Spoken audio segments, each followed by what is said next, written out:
The wind howled through the narrow canyon of Iron Pass, carrying with it sharp shards of snow that stung any exposed skin.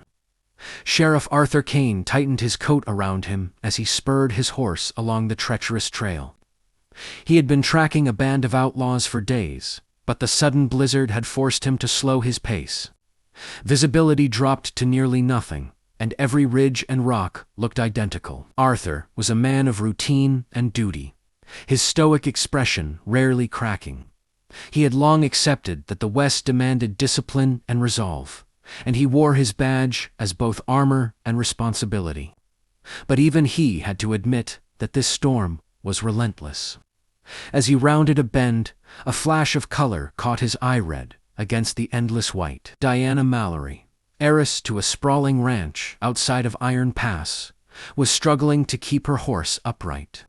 Her carriage had overturned, leaving her stranded on the icy trail. The heiress had always been accustomed to comfort and wealth, and yet here she was, battling the elements alone. She had fled her father's mansion that morning, desperate to escape an arranged engagement she could not accept. Pride and fear mingled in her chest. "Hey, over here," Arthur called, dismounting and striding, toward her, his boots crunching in the snow. Diana looked up, relief flooding her face. He wrapped her in a blanket he had draped over his saddle, ignoring her protests. "You shouldn't have come out here alone," Arthur said gruffly. His eyes softened slightly as he studied her.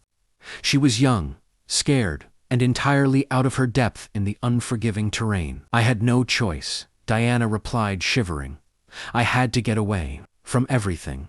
Her voice trembled, not just from the cold, but from the fear that someone might find her before she could escape. Arthur mounted his horse again and offered his hand. "We need to find shelter, and fast. The storm won't wait for either of us." Reluctantly, Diana took his hand, and together they made their slow progress toward what Arthur hoped was a safe Havana small cabin he knew of. On the edge of the pass, the journey was tense. Diana's delicate hands struggled to grip the reins, and Arthur's patience was tested at every slip of the horse. Yet, beneath the frustration, a quiet understanding began to form. Diana admired his calm strength, while Arthur, for the first time in years, allowed himself to feel protective not just for the town, but for the woman trembling beside him. If you want to hear the full story, click the title below.